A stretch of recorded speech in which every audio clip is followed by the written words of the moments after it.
আসসালামু আলাইকুম। একটা সংক্ষিপ্ত একটা ভিডিও দিতেছি। সেখানে আপনি বলবেন শেখ হাসিনা কেন পালালো। শেখ হাসিনা পালাইছে এই কারণেই, এখানে জামাত শিবিরে মিলিয়া বিএনপি মিলিয়া ছাত্রদের সাধারণ ছাত্রছাত্রীকে গুলি করেছে।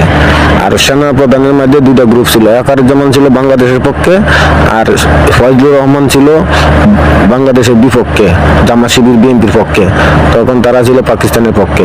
এই দুটো গ্রুপের মধ্যে সেনা বিদ্রোহ দেখা দিত, না যেত শেখ হাসিনা, হাজার হাজার লোক মারা যেত।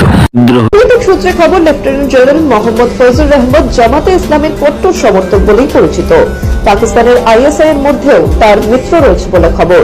সেখানে বাংলাদেশের সেনাপ্রধান জেনারেল ওয়াকারুজ্জামান মধ্যপ্রান্ত অবলম্বন করে চলছেন।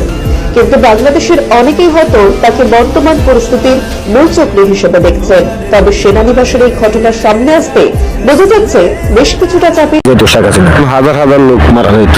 বিদ্রোহ আটক বন্ধ করবে না ছাত্রছাত্রী আন্দোলন বন্ধ করবে, এর মধ্যে আওয়ামী লীগ মাঠে নামলে আরো অবস্থা কিন্তু কোটি কোটি মানুষ মারা যেত।